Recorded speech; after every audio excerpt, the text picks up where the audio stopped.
There we go. What's up, everybody, man? You are tuned into Big Lance off the yard, man. I got the homeboy with me, Indianamal J.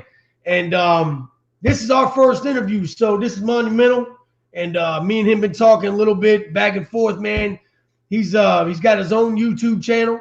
So want to make sure that you guys check him out, man. He talks some real shit. He's been in the trenches from one trench to another like a lot of us have. And his message is good, or he wouldn't be here, ladies and gentlemen. So real quick, go ahead. Why don't you tell me your name, where you're from, and shout your channel out, brother. My name is Jay. My channel is Indianamal J. It's on my name right here. I think y'all can see it. I'm from Evansville, Indiana. Right on, brother. Right on. And you've done some time, and why don't you tell us how much you've done altogether, bro? Between prison and county, probably about 8 years, but in prison 5. 5 years in prison? Yeah, on the installment plan. I did 3.5 my first time and a 1.5 my second. Well, shit. Sometimes in county jails can be a little rougher than prisons, man. I know that. County jails off the hook, yeah, for sure. Yeah. You got, it's such a big mix because you have guys in a pod with DUIs that are in there with murderers. You know what I mean? Right. So it can get crazy in there, man. Yeah. Did you get like affiliated, put down with anything, or? Nah, I've never been in a gang in the streets or in prison. Indiana, there's probably 10 different white gangs. But when I got there, a lot of the gangs, they seen I fight and shit, so they come up and holler at me.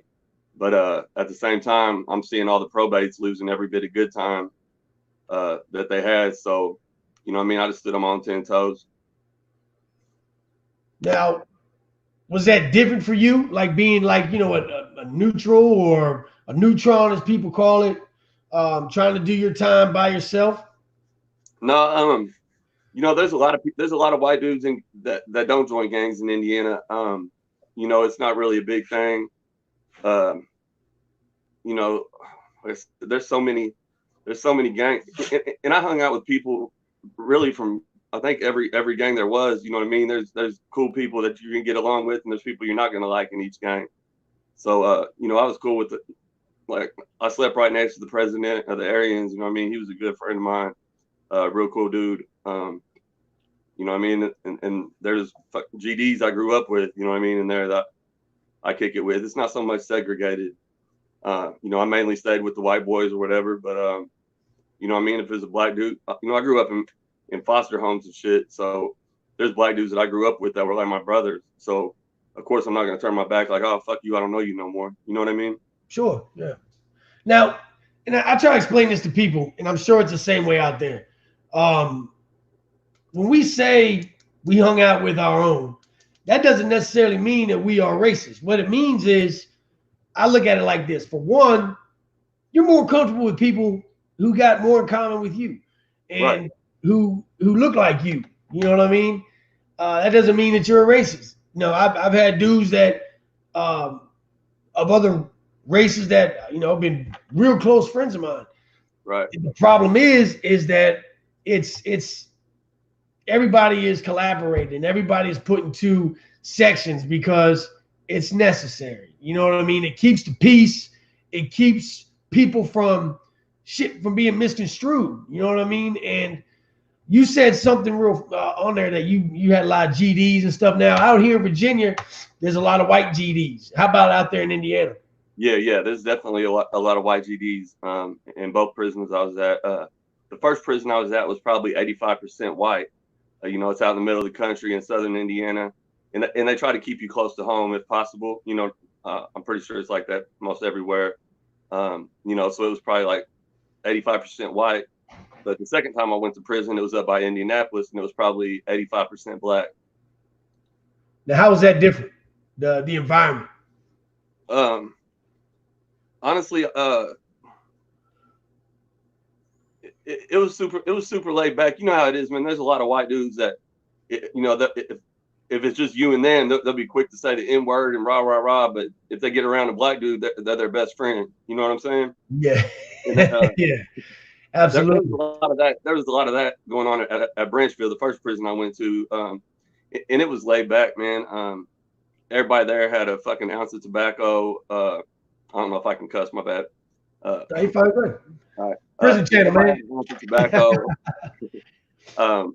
There was outside work crews when I first got there, so I mean there was meth, any kind of anything you wanted, absolutely anything from marijuana to cocaine to heroin, anything.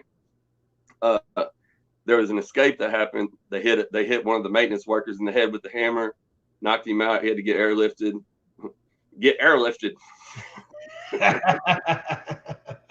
No, and they cut through the fence, and after that, it was a totally different camp. And then the second prison I went to was the Indiana State Reformatory, the farm, Putnamville, and it was a lot stricter. And honestly, I felt like the black people there were a lot more racist than the white people were at the first prison I was at. Okay. And I feel like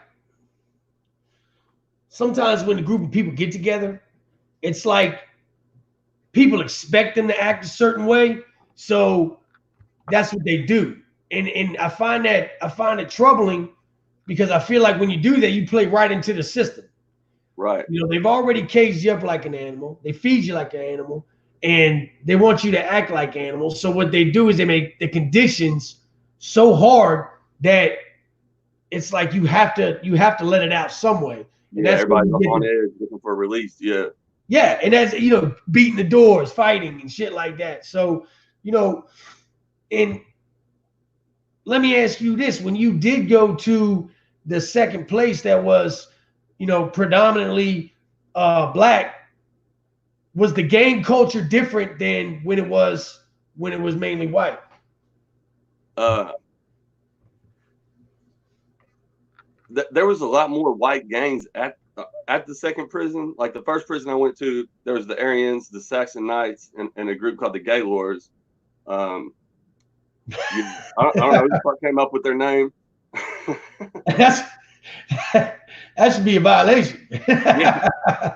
And that was like the only three white gangs. And then at the other one, there's this gang called the West Siders from the west side of Indianapolis, a gang called Rebel Cause. I can't even think two or three of the other ones, but there a lot more of the white people were in gangs at the second prison, because I guess they felt threatened, that it's Right. an 85% black compound, and we're the minority now. You know what I'm saying? Where it wasn't necessary at either place. I did fine not joining the gang, but it was a lot easier, I guess, to run neutral at the first prison that was predominantly white. Because with their bylaws and shit, they're not supposed to be on that extortion shit, and you know what I mean. Now let me ask you this: did you, when you were locked up, what was there like? What was your program like, man? What kind of stuff were you into, and how'd you do your bid? Uh, Man, I worked out. I worked out in the morning on our morning rec, and then our evening rec. You know what I mean? I would play volleyball, basketball, frisbee, whatever sport, and then during the day, man, I would get high straight up every day. As a matter of fact, when I was at Branchville, me and the dude that bunked next to me, we both took methadone and Xanax, man, and he didn't wake up. Yeah. I mean, there was a lot of drugs in there, but the second prison was more heroin and shit. There was, I was only there a year and a half, and I think like 8 people overdosed and died off of heroin. It was wild, and I'm sure you've seen a lot of that too. Sure. I mean, we had definitely an issue. We had spice coming in that was messing people up real bad, and I actually, a good buddy of mine, my homeboy Cruz, man, he was actually in an Aryan group, but I mean, I didn't care about that. I fucked with dude, you know what I'm saying? So Right. he showed up to my cell one night, and he was smoking that K2 shit, man, and that was real strong. And he's like got this weird shit-eating grin on his face, and he turns real pale and was sweating, and he was kind of like stumbling like he was drunk. But when I grabbed him, he was hot, and I was like, what the fuck, bro? So I laid him down like on the floor, me and my celly, and literally we didn't want to get the one time involved because then he's fucked. You know what I mean? Yeah, right, Uh, right. and then the whole unit gets shook down. But I mean, after about 10, 15 minutes, man, we tried putting ice on him and everything. He just kept going in and out. And we ended up getting 12 in there. And when they came in, they wheel him out or whatever. And I don't know, it was rough, man. And like I felt kind of conflicted that I had done that, but I couldn't sit there and watch my buddy die. Right, And right. they told me he sat in ICU for about 2 weeks Damn. with brain trauma and shit, man. He was messed up.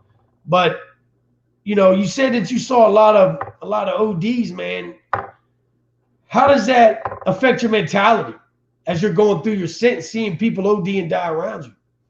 Uh, like I said, there was like 7 at the second prison I was at. I didn't witness any of those. You know what I mean? Of course, you hear about it on the compound. It fucked me up. The dude that slept next to me that I said we both took methadone and Xanax, and he didn't wake up. He was a good friend of mine. That fucked me up, man, for real. It's just crazy. And they don't give a fuck. They let him lay there dead for like 6 hours. You know what I mean? And I'm like, and everybody's on bunk restriction, so I'm 4 feet away from this dude, just looking at him dead. Like, God damn, that could have been me, man.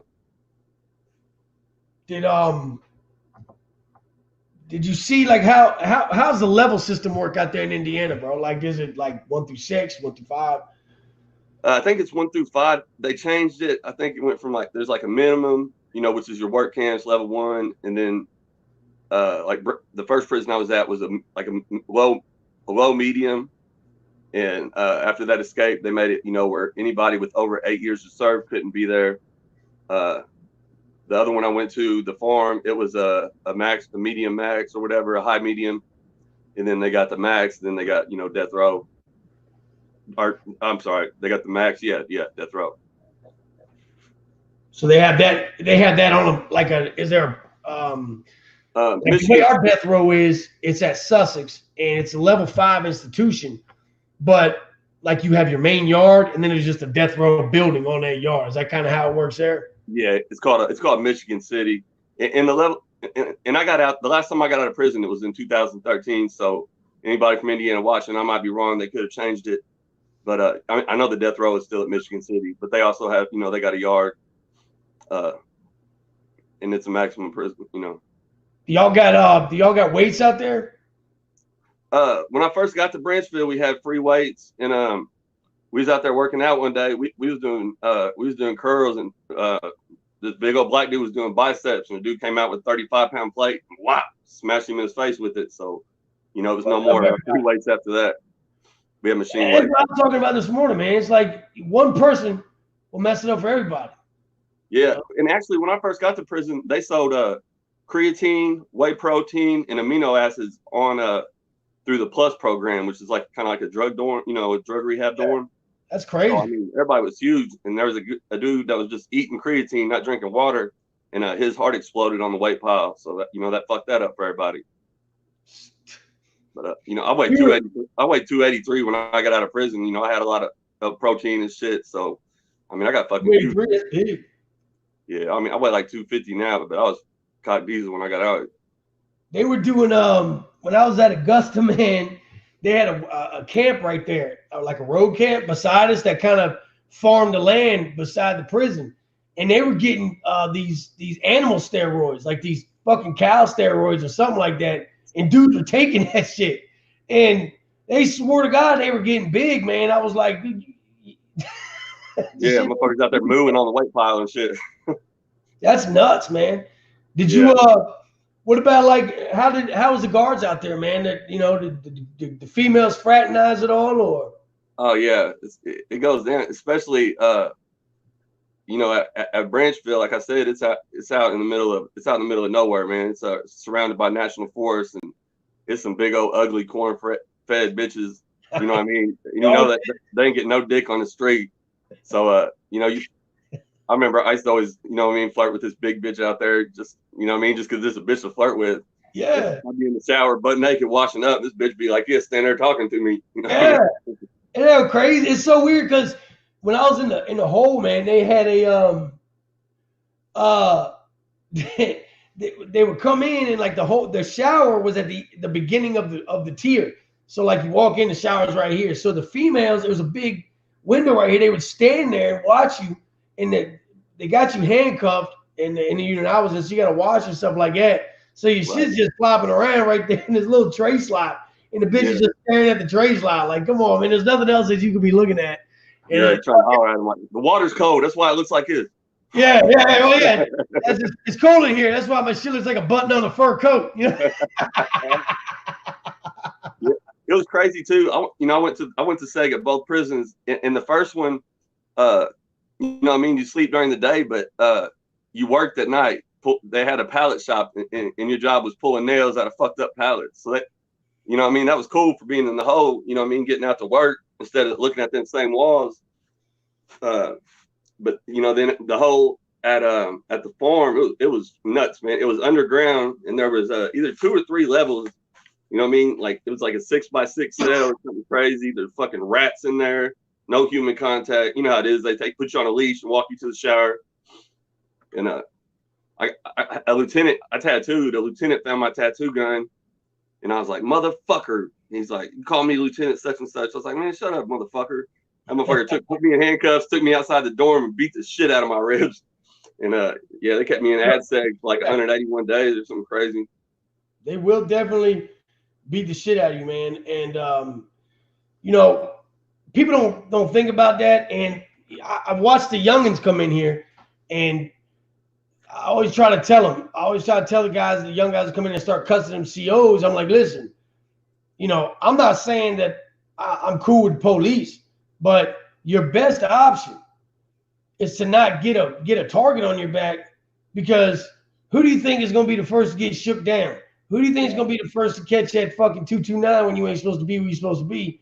And who do you think is going to be the first to get that ass whip on your way to segregation? They don't think about that shit. COs everywhere. Yeah, at the same time, if you respect the COs, they're going to let you slide on a little more shit too. You got to do a little ass kissing. There was a CO at the second prison I was at. I guess the dude just wanted a friend. So I sit up there at the desk and talk to him. And, within a week, he's bringing me in packs of Marlboros, a box of strips. You know what I mean? So, they will. Yeah, you got to play the game. People just like us. And I did a video not too long ago, and I'm sure that you're hip. While you're in there, all you do is sit around and think of ways you can manipulate the system. Absolutely. And if you find that thing that you can offer whatever CO, and that's what they're, like you said, looking for a friend, or them women looking for a boyfriend or whatever, and you can be that, you plant gold right there, man. Yeah. So now let's get into you have a channel, you have a YouTube channel, man, and I want to talk about kind of what you talk about on that show, man. Give us like a kind of a brief summary of what you got going on over there, buddy. Man, really the reason I started my channel, well, first off, I started off, I think pretty much like everybody, watching Death. You know what I'm saying? On Lockdown 23-1, shout out to Death. He's put so many people on, and I noticed some of the people that he put on. I'm not gonna mention any names, but people know who I'm talking about. I felt like some of the people he put on that really blew up were glorifying prison, and the way they were making prison sound is nothing like it is.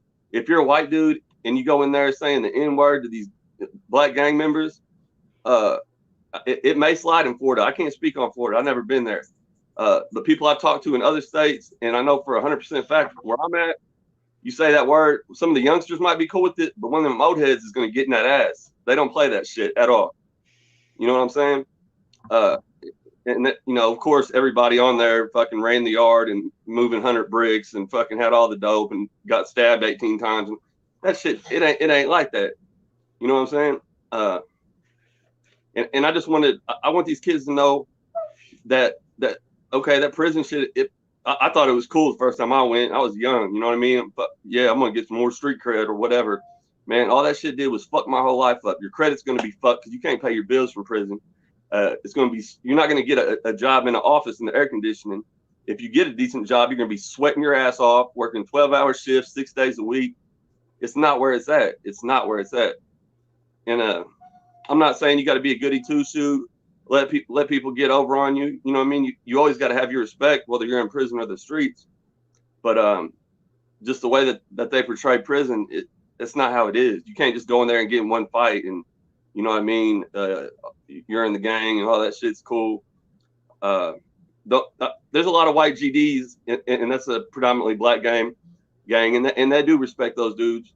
But as far as the other gangs that I've seen white dudes trying to get in, if they did, they're letting them think they're in, and they're crash dummies. You know what I'm saying? I can't make it. What you're talking about in the videos, and I mean, it is a different culture down there, and I've heard people speak on it like they do talk like that down there, and you know, the every state has got their own thing. You know what I mean? I've noticed that. Yeah. And I was kind of on the same page at first, like, damn, man, how are you getting away with saying that? But as I watched those videos that were made on the inside, you know, I mean, they were really doing that. And it is crazy. It's crazy to me, to you, because it's where we're from, it ain't like that. You know, if I was to walk into a unit and say that, I would probably end up having to suffer some repercussions. But on the flip side of that coin, I also, in my opinion, you know, to certain individuals that have been called that word in a derogatory sense, and people who went through, especially like the civil rights era and all that, I can see how it would be disrespectful. You know, and me personally, I don't agree with it. You know what I'm saying? But to each his own. That's how I look at it. And that's my stance or whatever, you know. Now, I heard you say, you know, your message is directed towards younger generation, and I try to do the same thing. I don't have a whole lot of younger viewers. I think probably because I am old, but me too, bro. I'm 39. I feel you. And that's the issue. But how do you, you know, how do you plan on using your channel to do that? You know, what plans do you have for your show in the future, brother? I just plan on putting out some more positive messages and just letting these youngsters know, you know, that are watching, you know, like I said, that shit's not cute. You know what I mean? If college ain't your thing, cool, but make sure you get in a trade or something and you can still make good money. That street life ain't gonna do shit. Like I said, run your credit. You're gonna lose your family. Somebody be fucking your girl within a week, probably your best friend. You know what I mean? I just want to let the kids know, man, there's positive shit you can do. You know what I mean? And it's still cool. You know what I'm saying? That gangster shit might be cool while you're young, but you're gonna get a little bit older and just be like, man, what the fuck was I thinking? Because I used to be like that. I used to run around with my pants sagging. You know what I mean? And I grew up in the hood, but you know what I mean? I don't talk like that. I don't act like that. Another good example, my homeboy Brian Bruton, man, he grew up in the hood in Jacksonville. And he's one of the most positive speaking people that you will ever hear. And that dude has been through hell. You know what I mean? That's my dog. Shout out to Brian. Another thing, I let myself get caught up in the drama, you know, with that K-Frog, J-Rock shit. I think everybody kind of did. And then K-Frog put out a video last night. I don't know if you've seen it, about his little brother. Man, and that shit, it really touched me. And he was telling the kids, street life ain't for everybody. Frog, if you're watching this, man, I apologize to you as a man. You know, I'm not trying to get in that drama shit for views like a lot of people do. And like I said, I let myself get my feelings a little bit. But and that's a negative message to the kids, you know, to the younger generation. You know, I got a 17-year-old I talked to. I met him in my live, and he was talking about, you know, he's getting ready to drop out of school. And I was telling him, hey, man, look, bro, just, you know what I mean, finish it up. Just get your diploma. That's all you got to do. You ain't got to go to college.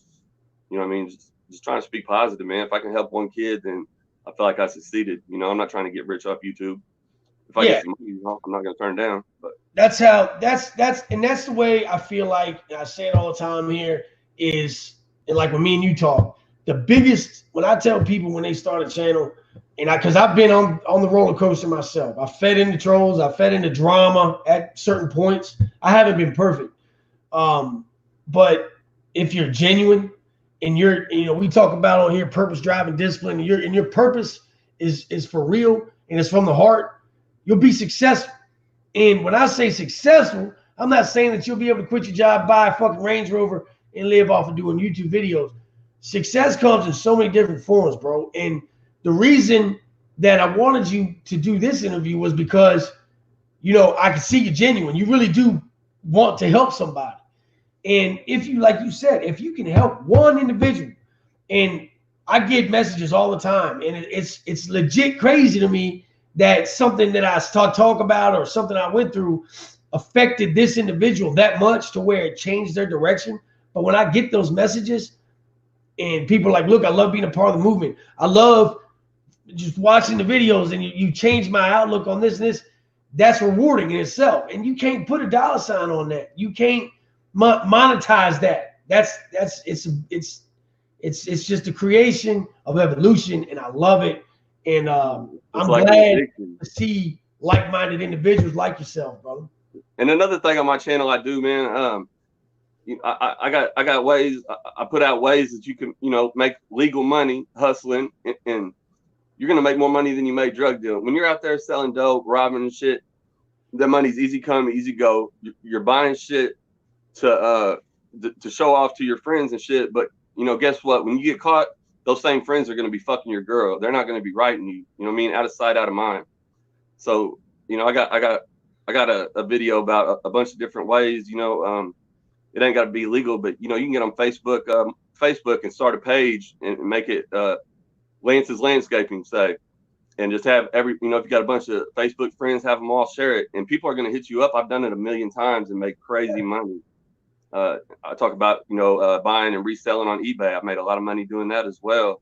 There's just 1,000,000 hustles, and you're ignorant to choose something that's going to put you in prison to make money when there's so many other ways. I got a video about tips for, you know, felons getting jobs. Any application I've ever put, are you a felon? No. 90% of the places don't check that. So the worst thing that's going to happen is they found out you lied, but you weren't going to get the job anyway. So fuck it. Yeah. You know what I mean? I don't always put it on there, you know what I mean? Because I normally I don't have to. When I walk in, they pretty much figure it out. Right. We got tattoos on our face and shit. It is what it is. Yeah. And here at home, it's crazy because from the growth of the channel, man, like I'll go into Walmart and somebody, oh shit, it's Big Lance, you know, it's crazy to me. My kids think it's, oh man, you're famous. I'm like, nah, not really. Yeah, but your little boy's funny as hell, man. Oh, he's a trip, man. And I'm not that famous yet. Nobody's seen me out in public and noticed me, but they will. And I want everybody to know, man, that I watch this guy's videos, and you can tell by the look on someone's face when they talk, the words they use, how they express themselves, and their mannerisms, whether they're real or genuine. And this man is genuine. We're gonna wrap this thing up, man, and we're gonna make sure that you guys, if you haven't already, check him out, check his channel out, and come get some more of that positive reinforcement that we all need in our lives. Not just people who've been to prison, not just people facing this or facing that, man. We all need that shit in life, man. And if you can find it from my channel or his channel or anywhere else, more power to you, man. And that's big respect. Brother, one more time before we get off here, go ahead and say who you are, your channel, and anything else you'd like to tell the viewers, man. My channel's Indianamal J. I see it on here under my name. I don't know if it's on the screen. INDIANAMAL space J. I'll comment it, or Lance will comment it in the comment section after this. You know, you can subscribe to as many people as you want. So I would definitely appreciate the subs. Also, anyone in addiction, man, feel free to email me, indianamalj@gmail.com. I just came off of Suboxone about 2 months ago. I know you're going through the same thing. Man, and it's hell, but you know, I got through it, and I feel 1,000,000,000 times better, man, for real. Good shit, brother. Good shit. Yeah, you know, you get that energy off Suboxone, but you know, when you're coming off, that's the main thing you miss. But I have more energy now than I did when I was on it. Yeah, it's I lost the job over it, man. I couldn't, you know how it is. You can't sleep, restless, everything. And I lost the job. I fell asleep on my break because I hadn't slept in like 2 nights. They fired me. but I actually got a better job yesterday. So, you know, There you go. There yeah, you I go. appreciate anybody that subs. If Big Lance is backing me, you know, I'm the truth. So, you know, I would appreciate that. I really am a very humble dude. I clown a lot, but yeah, check me out.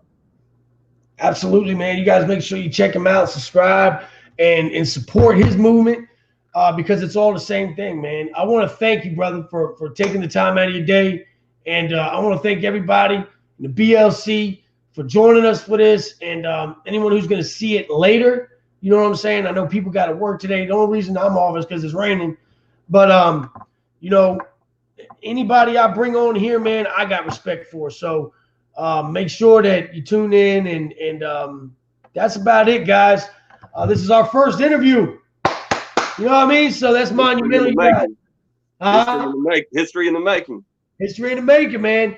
You guys have a great day. Thanks again, my brother. And you know what it is, man. As always, prison rules are in effect. Stay humble, stay kind, show love to one another, man. Later. All right, bro. Thank you for having me.